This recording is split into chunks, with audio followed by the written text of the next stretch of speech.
comics are stupid. No Harry Potter movie is good. And you're like, give me the Snyder Cut. Oh, sorry, just walk in front of you here. I'm gonna put my popcorn down. Oh, sorry, gotta put this here. Universal needs to sue Sony. Hey, I'm an idiot. I was fired from Fox. Let me go. I'd like actually to see Venom just crush Spider-Man. And we're back for episode 9 of this series, and we're joined by a very special guest, as we always are, Benjamin Hollingsworth. How are you doing? Great, how you doing? I'm doing great. So first of all, I hear you're a Leafs fan. Yes, And I am. I am too, so I share the pain. Okay, good.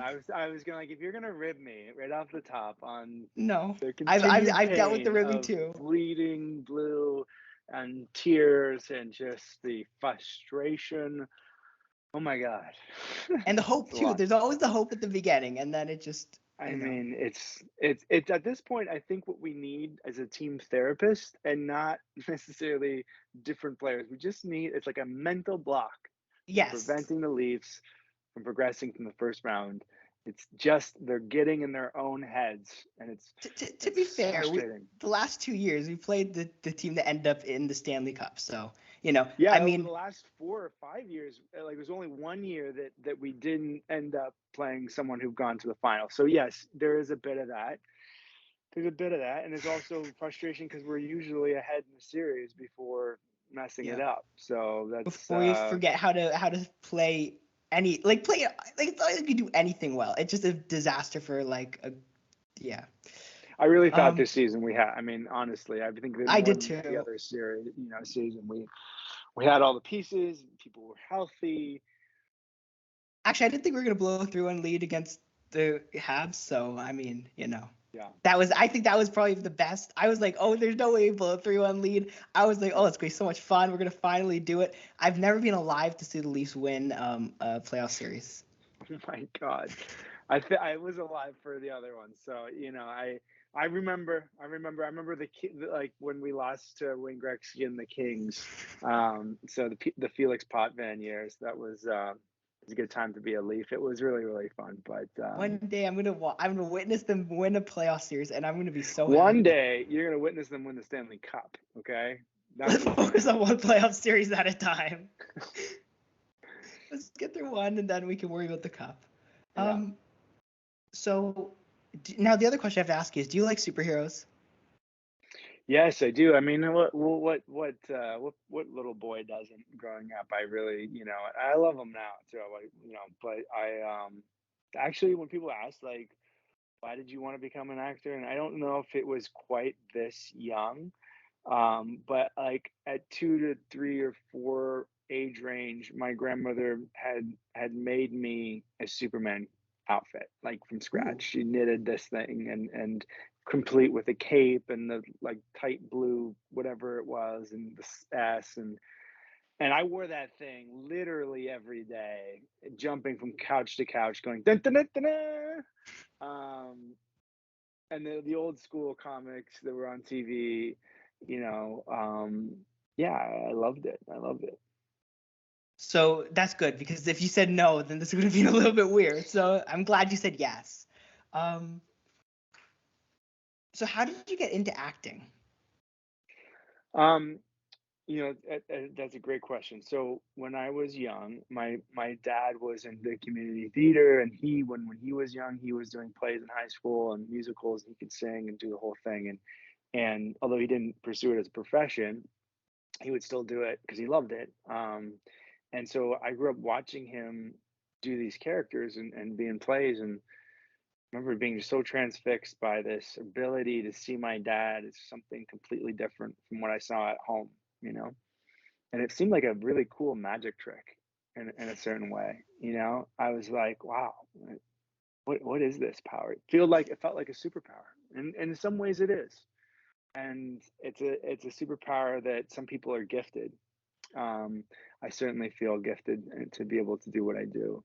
And and so I think early on I was fascinated with that, and I was interested in discovering what that was about. And it is a bit of a drug once you once you get into it and you fall in love with it, there's really nothing else I can imagine myself doing. So, what was your so you had a bunch of early roles on in plays, right? Hmm. What was your favorite one? And I've just like guessed which one this is, but I want to hear your answer. My favorite role that I played, and I doubt you know what this one is, but maybe you do. It was Rain Man. I did this original play by Robert Ainsworth called Rain Man, and it's not like the movie. It's um it's about this young kid who grew up on the streets of Toronto, um, and he had Down syndrome and a bit of cerebral palsy, and he was homeless, and he basically survived by these two homeless guys. One was a drunk, and one was a just down on his luck, guy. But they were both good guys, and they kind of took him under his wing, and they called him Kid, and they basically played, father figure to him on the streets. And one year, like Ed Mervish, is a big figure, was a big figure too in Toronto. He used to give out frozen turkeys on the corner of Bloor and Spadina, I think it was. No, Bloor and maybe it is Spadina. Anyway, I forget. But it's in front of the Ed Mervish store, and he'd hand out these frozen turkeys. And a lot of homeless people would go and they get a frozen turkey. But what does a homeless person do with a frozen turkey? Frozen On an turkey. oven? Right? And so that was the whole like thing with the plays. All the kid wanted, is from his childhood. He remembered the last memory before his family got killed in this car accident was their Christmas dinner that they had and this turkey. And so he gets this turkey, and the whole dilemma of the play is how to get this thing cooked for him for Christmas. And the turkey gets lost and found by a crazy woman who thinks it's her baby, and she won't give it to anyone. Like it's a total thing. But I I was really like I got lost in this like role in a way that was unlike anything else I'd ever done, where I really kind of became a fully different person. I became someone that so far away from myself that it felt like a vacation from who I was. And and I guess that the best way to describe acting is it's a transportation to a different planet through a different set of eyes for however long you're playing the character. And when the character is really far away from who you are, that's what that is. It's basically this therapeutic vacation from yourself. And that's what I fell in love with. I fell in love with people really not knowing that I didn't have Down syndrome, and I didn't have cerebral palsy, and that I was this kid who just really loved acting. And I spent nights in Toronto on the streets learning from homeless people about like how they survived, and each have this unique story to them. That's what hooked me. That's one of my favorite characters I've ever played. What do you think it was? I thought you were gonna go with A Few Good Men, but okay. I mean, that what this works No, too. but Lance Corporal Dawson, A Few Good Men. Honestly, that's a very close second. I love playing that. Love playing that. That play is so great. Aaron Sorkin is my favorite playwright. Literal Insane. legend. Yeah. Oh, insane. Yeah, that's what I thought you were gonna go with. I was like, oh, that's the one. But I guess, No, I hey, mean that was that sounds like a great play. it was, and I know they've done reiterations of it several since then, but that was the play that got me into theater school that was really prestigious, called the National Theatre School of Canada, and it's in Montreal, and really great actors come out of there, and they only take 12 students out of thousands of applications worldwide, and so it's a really tough auditioning process. But I gained some notoriety from that play, and had used it as part of my audition process, and yeah, that really paved the way to start my career. So just on like a little bit of a side tangent, go back to that process. So like when you were kind of applying, what was that like the whole process of applying to theater school? So first, my dad was, I was like, finding all this success and with acting, and I was like, I want to go to LA, I want to go to Hollywood, I want to give this a shot. And he's like, well, before you do that, I want you to learn the craft, because you can be the most talented, you could be super high jumping, athletic, person, but doesn't necessarily mean you're going to be good at basketball. You need to learn the game, or same thing with hockey. Really, you can skate really fast and you can play really good, pond hockey, but unless you learn the structure and the systems and all the different things, you won't be any good at being a pro hockey player. And so if your goal is to be a pro actor and to be someone who has a longevity, which for me was really important. I want to be doing this when I'm 80, I really do. Um, in order to have that, you got to learn the craft. And so he said, apply to theater schools if you want to do this. And then if you still want to do it after theater school, 100% support you. And so I did that, applied to 5 different schools, applied to York, Ryerson, National Theatre School of Canada. I applied to AMDA in New York. I applied to, and then he's like, you have to choose one real thing. So I applied to Guelph University for criminology. And I Oh, got in, total side through, but I got into all of them, and I was so fortunate to do that. And so my first choice was always National Theatre School because this is really special program, all practical, 12 hours a day, 6 days a week. You get to be invited back to the next semester, so the 6 semesters over 3 years, and I got to learn from some of the best. You have a guest teacher come in every 2 weeks. So you're constantly learning new techniques from someone who's really successful in what they do, and they teach you their thing. And it was the best education I could have gotten. I use it every day to this day. I attribute a lot of my success as an actor to that school and my time there. It wasn't easy. It was tough. It was challenging. It was cutthroat, and it taught me the ins and outs of what it is to be a successful actor. so can we go back to the criminology thing? What was that like? Why was it criminology over like anything else? Was there a Anything reason? else?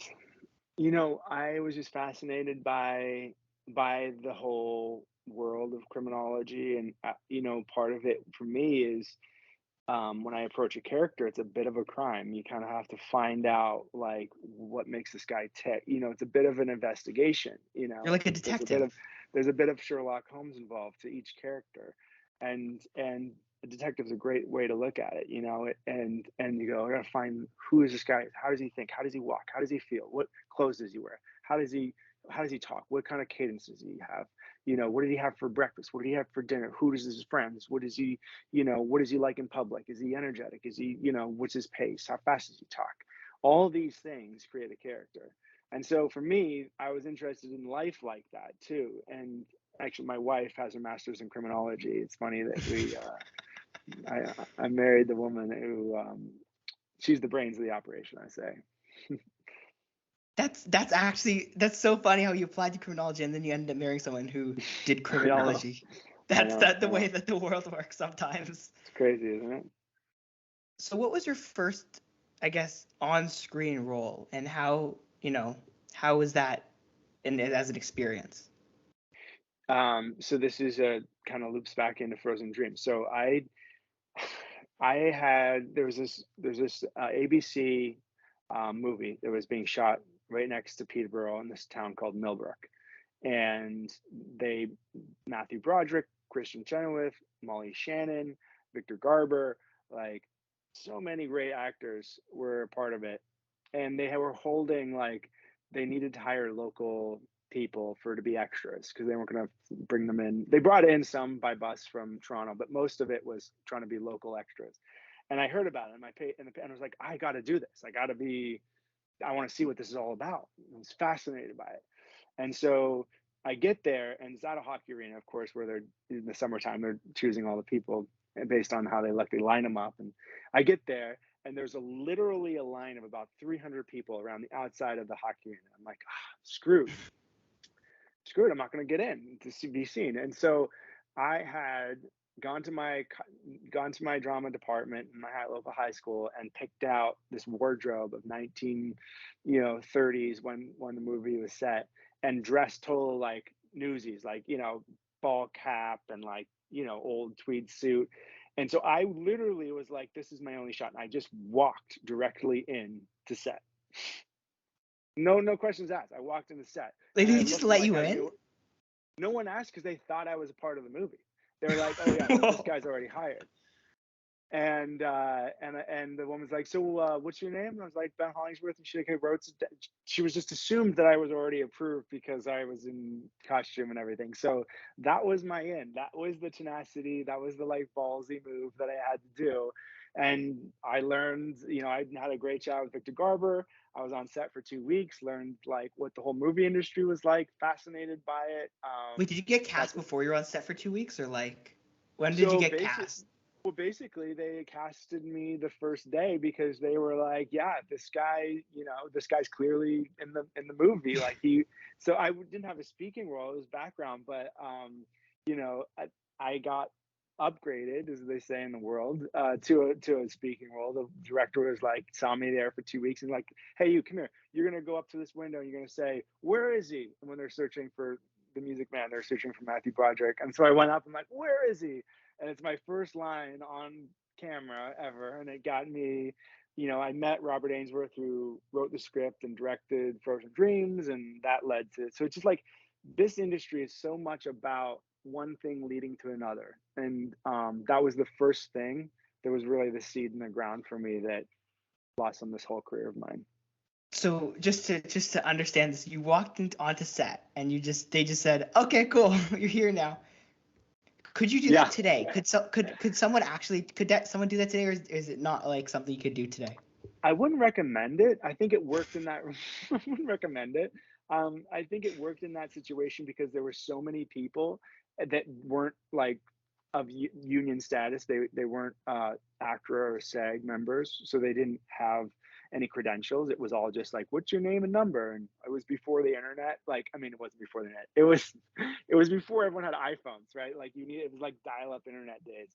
And so like it was no like, "Oh, let me check who you are." Like it was like, "Okay, this guy looks perfect, great, put him in the background over there." Like sign out at the end of the day and write down your name and address so we can send you a check. Like that's what it was. And I'm probably not the only actor that's ever done that. I probably am one of many that were like, "Screw it, I'm just gonna walk in there, I'm gonna look like what I know what I'm doing, and I'm gonna do it." And honestly, that is acting. You just fake it until you make it, and you just you have to carry yourself in a certain way, and the more you do that, the more people see you that way.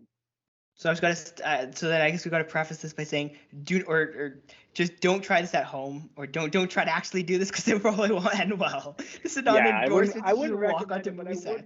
I would, yeah, I wouldn't. If you're wanting in, that's maybe not the best way to do it, but I would recommend at any given opportunity you have to own your craft and to own who you are and your worth in the industry. Do that, because that's definitely helped me along the way. Just don't go to jail because of it. Just don't get arrested. That's like, it's just like, we've got to remind people just so nobody just says, "Hey, I'm Yes. just gonna." Listen, Ben Hollingsworth said I could just walk here. It's not gonna end well for anyone. So just Yeah.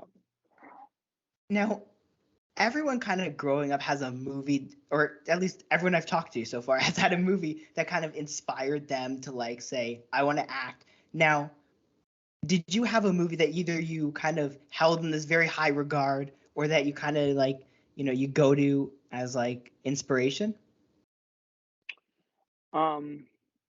Yeah, I mean, gosh, there's so many when I was young that were like, um, there were movies that like, this sounds so. Have you ever heard of a movie called Honey, I Shrunk the Kids?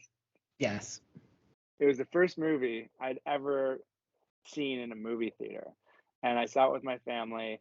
I remember this big thing and these special effects of these kids that were so small, and they found this cookie crumb that was like, because they'd been shrunk down to the size of like beneath an ant, and this cookie crumb had like, it was the size of this massive house cake, and they were eating it, and they're like, and the imaginative, like that's what my imagination was doing all the time. It was like thinking these crazy, absurd worlds. And then I saw like they're actually doing this. People are doing this for a living, and like this is something that people pay money to go see. And I was like, huh. And I think that's funny because that was the first movie ever. And there's tons of movies along the way that really like spoke to me as movies that like I wanted to be a part of. But there's so many of those. If I listed one and not the other one or the other 10 or 20, I would feel like I wasn't doing them justice. But How You Shrunk the Kids is a very good movie, though. So I mean, it's a good very good choice. movie. Very good movie. Yeah. Now, not to make you choose between different versions of yourself, but which role ever that you've played or character you played is your favorite? Um, hmm. No, it's a great question. I think well, just recently I played a character named Oak Keeley in a TV series called Joe Pickett on Paramount Plus. Uh, it just came out this year. It's so much fun. I play this guy who has this long goatee and like yellowed teeth, and he speaks with this Louisiana Southern accent. He's like super hillbilly, so far away from who I am. Um, if you you'll see a photo of it on a picture of it on my IMDb page or my Instagram of this like super gruff guy, and he was a lot of fun just because of the same reason why I really loved playing Rain Man. It was so far away from who I am and so fun to just like I'd just stay in character all day on set because I couldn't snap in and out of this guy. He was so far away. I needed to go, and as soon as I put on the goatee and the makeup and the boots and everything and the hunch and the accent, I couldn't just switch in and out of it. So I just stayed in this character all day, which is so much fun because he's politically incorrect. He's like, unapologetically like rude, and to be able to do that all day and to do that character it's just fun. Like there's characters that are just fun to play. There's not a lot of cerebral thinking involved. This character particularly wasn't super smart, so it wasn't that his choices were complex. He's a bit of a clown in a certain way. So yeah, that I think is my, and just recently I think that's the most fun I've had playing a character. Okay, that's interesting actually, because it's like Yeah. I would thought you were gonna go back to one of your earlier roles, but it's interesting you chose like a more recent role. Yeah, Anyways, I mean, I had fun playing Kyle Durant on Suits too. That was a lot of fun. Um, it's hard for me because I really do feel I really get like um, become attached to all the characters I play in a certain sense. Um, Certainly the ones like Dr. Mario Soretti and Code Black, played him for 52 episodes, and Brady and Virgin River, I played him for 42, soon to be 54 by the end of the year. When you do that many episodes of a character, which is kind of like mini movies, you really get attached to the character. You really get to know them. So those ones are also really close to me, but they're not necessarily as fun as playing someone like O'Keefe and Joe Pick. And if you haven't seen it, you should watch it. This is really, really great. I think you can get a 7-day free trial on Amazon Plus. So you can binge it all in 7 days. It's really great. I can definitely binge it in 7 days, and I definitely will. Let's talk a bit about your time on Degrassi. Yeah. And because we have to see, if you're a Canadian actor and you weren't in Degrassi, then there's You're a not problem. really a Canadian actor, right? Yeah. It's like the qualification to be. I'm pretty sure, because like I'm not even joking. I think every actor who's ever like every Canadian actor ever has been in Degrassi at some point. Even Drake's been, So Yeah. tell me a little bit about your time on. I remember Aubrey clearly. Oh, Degrassi. Yes, Degrassi. Okay. So, can you hear me nice and loud and clear? Yes. Okay. So my time on Degrassi was important. I only did one episode, and I had not a whole lot to do. It was a guest star, but while I was there, I met Nina Dobrev, who was looking for a place to live in Toronto. She was wanting to move out of her parents' place, and I had just gotten a 4-bedroom townhouse that was full of actors, and one of them was just leaving to go, to I think either LA, I think it was, or Vancouver. So we were talking. It's like, hey, I've got a room. It's in the basement of our townhouse, but it's in downtown Toronto, and it's like, I think it was like $600 or something a month. It's To silly live like that. downtown? Damn. Right. Yeah, you can't find that anymore. No. But it was a fairly new townhouse, and it was right at like Gerrard and Carlton, and yeah, and it was she moved in, and when I was there, I saw Aubrey rapping in the hallways. It was really funny, and like freestyle going up and down, and his rolling around in his wheelchair because his character was in a wheelchair. And I'll loop that story back around. But anyway, Nina Dobrev and I moved to LA at the same time after about a year of living in Toronto together. And pilot season that January, we both booked pilots. Both shows were on the CW. I had booked a show called The Beautiful Life that Ashton Kutcher produced, and I was playing basically Ashton Kutcher when he was younger.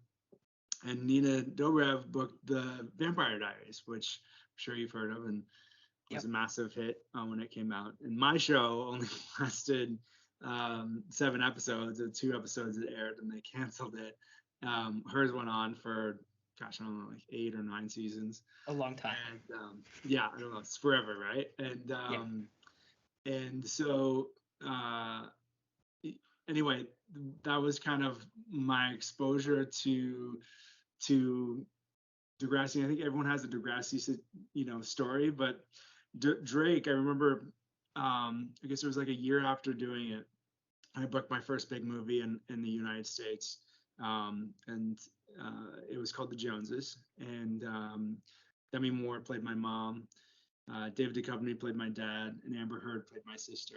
Gary Cole played the next door neighbor, and so I basically was shooting this movie with like iconic, legendary actors, and my first big U.S. movie in the States. And I remember driving, and Demi and I were going to I was going to my first NFL game, never been, and it was the Atlanta Falcons against the Buffalo Bills. And we get there and Demi walks out, and like with the owner of the Atlanta Falcons, and we walk onto the field. We watch the first few quarters, like on the field, like on the sideline. A ball comes, hits me in the foot. I look down, and like a referee comes and picks it up and walks away. And the owner's like, "Why didn't you just grab that?" And I was like, "Can I get it back? Like, you have the ball." Can I redo this situation, please? Like, it's like a puck. You can keep it if it's out of bounds and just get another one. I didn't know that. But anyway, on the way home, Drake's song just came on, You Can Have Whatever You Like. And I have a very clear memory of that being like, wow, this kid's making it, and my career's taking off. And it was one of the very clearest moments that I always remember being in the car on the way home from that football game. That was really a moment for me in my life where I was like, I'm doing this. This is happening. Yeah, you and Drake were both doing it. It's great. Maybe he had a little bit more success. Maybe. I think definitely he's got a few more zeros at the end of his bank account than I did. But his acting career is not nearly as amazing. No, that's true. I think he's found his way in the music world. Yeah, that's what they tell me. I don't know. Right, I'm not sure. Maybe he's still doing it. I don't know. No. So that's like, yeah. So that's your Degrassi story and your Drake story combined together. Yeah, again, it's like if a you're weaving from Toronto, you have a web Drake story. of a lot of people come out of there, and also now on Virgin River, Stacey Farber, who was the character that my character kind of had that scenes with during that Degrassi time, is now on Virgin River as one of the recurring characters. So it's all a crazy incestual world of Degrassi. So I have a question. Is there a club for Canadian actors? Like, do you have a special membership card that you're a Canadian actor? Is that like a thing? I think it's that. It's right. It's like it's the Degrassi on the resume, right? It's like, right.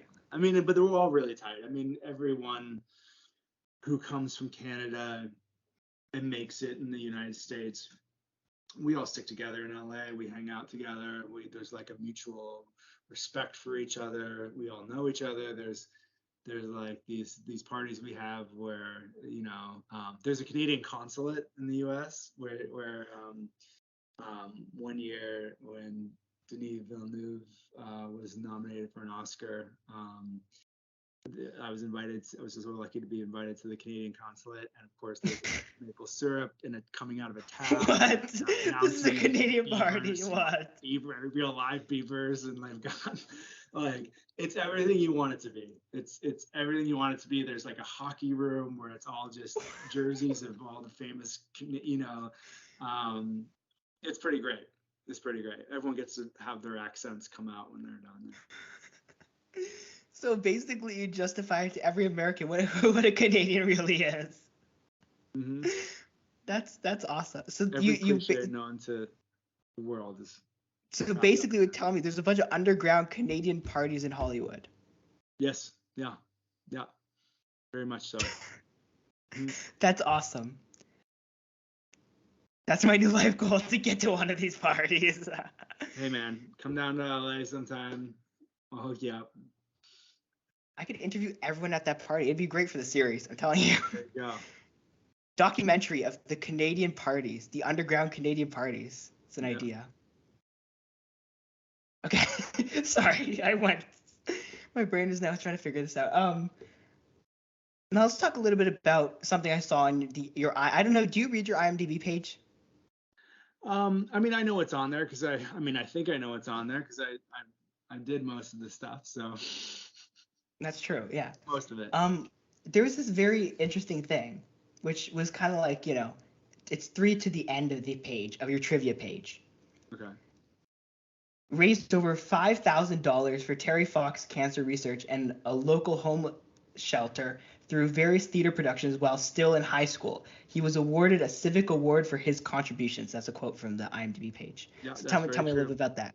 Yeah, so that loops back into the play that I did for Rain, which is the Rain Man one, where with the proceeds because we were in a professional theater company, we sold tickets, and the proceeds from that went to directly to homeless shelters all around Canada, and then I also raised money for Terry Fox, which was a big. Everyone, I think all Canadians know who Terry Fox is, and the foundation. I currently still work with the foundation, and this year I'm excited to hopefully be able to run it again.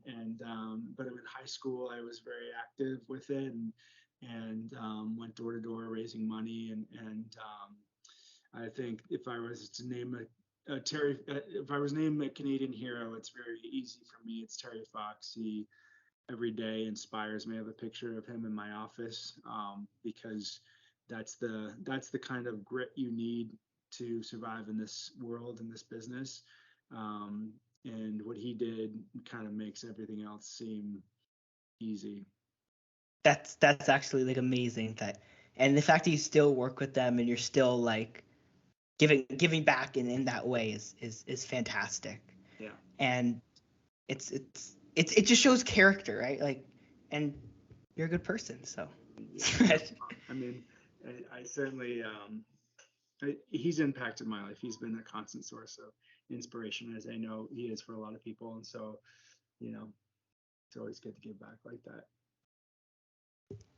So, did you play sports? Because I know you're a hockey fan, and I know you were active in you do the Terry Fox run and stuff.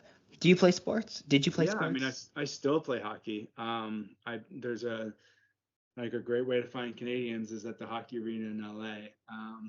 You pick up games. There's like 80% of us it's like 80% Canadian, 10% Russian, and 10% American. Yeah, it's amazing.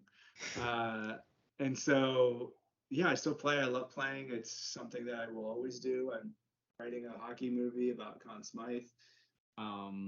It's going to be amazing. I hope to have it done by 2032, which is when the first time the Leafs won the Stanley Cup. And yes. 1932. They won it at the first year that the Maple Leaf Gardens was built, which was the largest building in North America at the time, in the middle of the Great Recession, the Great Depression. They built this thing, and Conn Smythe is just another Canadian legend and someone that, as being a Leaf fan, it's pretty special thing. So yeah, I still play. I'm very active. I like to do a lot of different things to keep in shape. I'd much rather play sports than be in the gym, but I still have to also do that. So it's good to keep active. So like, is there a chance if you have some off time, you could go and just join the Leafs for the playoffs and like maybe give them something? I think they're missing something, Hey man, like some sort of energy. If I could do that, I would be there second. Like, even if I could play one shift, it would be a dream of mine to play like just one shift in the NHL game. I'd be like, See, what we gotta do, we gotta get you on the ice in an elimination game, because you'll be better than half the people on the ice anyway. So I will say, like on the Leaf side, obviously. You only get one shot of this. You just walk through the door and pretend like you've done it before. And when the Leafs win the cup, are you gonna be starring as Austin Matthews in the biopic, or is that I gonna be the definitely thing? could play Austin Matthews. I wish I was a little bit taller. I could probably pull it off a little bit better, but I definitely clean shaven with a little bit of an upper mustache, my hair slicked back. I could be the TV version of Austin Matthews. So when the Leafs finally win a playoff series, then we'll do it. It's gonna happen. Yeah. I've been trying to like cast you as a Leaf, and I was like, it's Austin Matthews, obviously. Like, you have the face to be Austin Matthews. Yeah. I could maybe pull off John Tavares, but I mean. Is he still be playing hockey when they win? What's that? Is he still gonna even be playing hockey when they win? I don't know. He feels like he's kind of on the way out there, but. And they're not even close to winning, so we've got the time. Yeah. Now, I guess we kind of talked about this already a little bit. But what else do you do in your free time besides play sports and go to Canadian parties? I have 3 kids, so I don't have a lot of free time. I often find myself trying to stretch out time to do those things as it is. But work, I'm extremely busy. Luckily, fortunately, I'm very busy with work, and so free time doesn't come free. It's usually at the cost of hiring nannies to look after the kids and etching time out to try and spend time with myself. And I don't get that time very much. But when I do, I like to play hockey. I like to do those things. So that's for me. That is free time. That is that is some me time. So, and I don't know if you have time with your kids and hockey and watching the Leafs play hockey. What do you watch movies and TV shows that you aren't in? And if so, what are you watching right now? Okay. Yes, I do. I don't always watch. Hold on one second. I don't always watch just what I'm in. In fact, I don't like watching things that I'm in. Okay, so you're normal.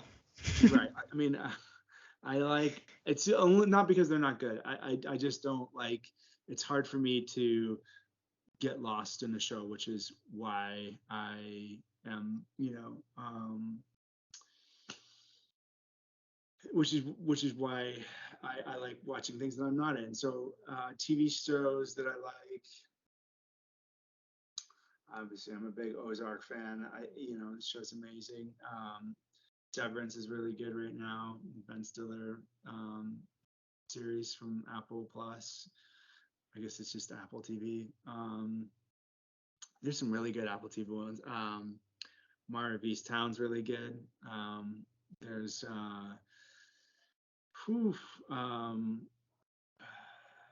Truth Be Told, the Viola Davis one on Apple TV is really good. Arrested Development, I love watching at the end of a night because it's just so classic and super easy. It's like 20 minutes and it's just nonstop laughs for me. It's the smartest some of the Veep is another one I love as far as comedy Yes. goes. Yeah, I don't know. I mean, there's a whole bunch. It's hard these days to sit down and like choose between stuff because there's just, I mean, I don't know about you, I've got so many subscriptions to different Everything. I'm just like, there's so much to choose from, so it is really hard to decide. Really, I spend most of my time just being like, what are we gonna watch tonight? Not because there isn't, not This is just the be like, life. This is what the is struggle. good? Like, there's so much good. What is the good that I want tonight? Oh yeah, no, I'm not even joking. I'll spend more time trying to find a movie to watch than actually watching a movie. It's Right. it's a problem, I think. Like Right. there needs to be an Real easy deal way for to a lot do of people. this. Well, Netflix actually has a cool feature where that you can click the like randomize thing and they'll give you a random show or movie. Right. That's new, pretty helpful. Isn't it? Yeah, it's new. It's helpful. I've used Yeah. it so many. It saved me so many hours. Does it? Yeah, it's the algorithm figuring out like, you think you like this. Yeah. They pretend it's random, but we know really it's not random. Yeah, Now, what's your it's not all-time? random at all. It's like their version of random. Yeah, which is specifically catered to exactly what you like. It's technology. Yeah, it is. Just one second. I'm getting a bunch of texts from someone. Just give me 1 second here. Oh, good.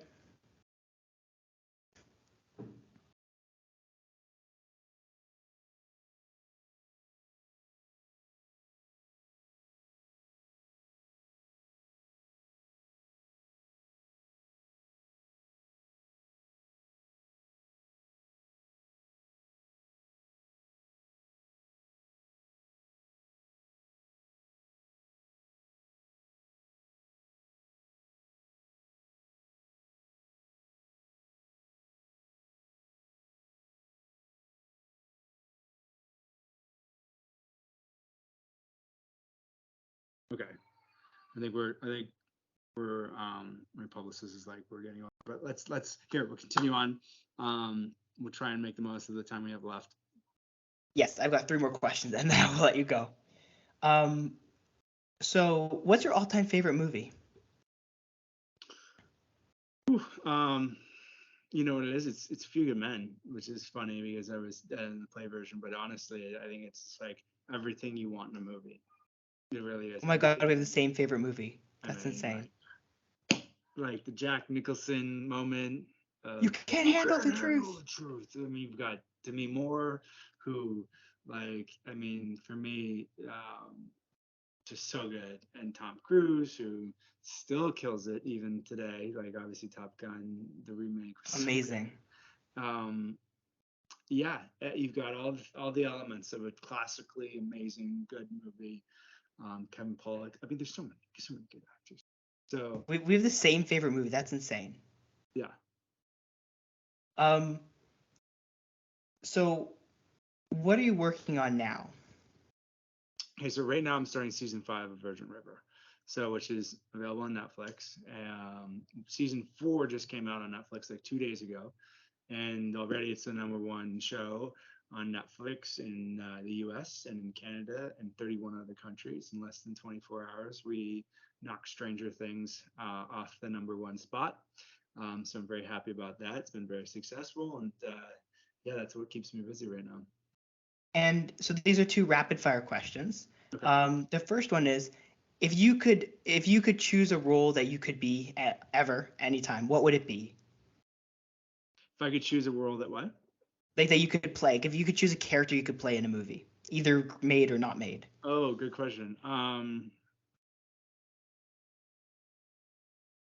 yeah, I think that oh, there's so many good.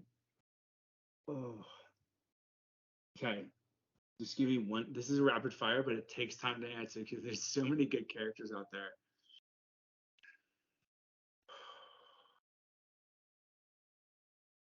I want to say Ghostbusters. I want to say, but it's not just one character in Ghostbusters. I mean, how fun would it be to be in Ghostbusters? You want to be in a Ghostbusters movie? There's a Canadian making a Ghostbusters reboot sequel, or sequel, whatever. I see something coming. Yes. Then I'll sign me up. It's not. It's let me see. It's maybe Beetlejuice.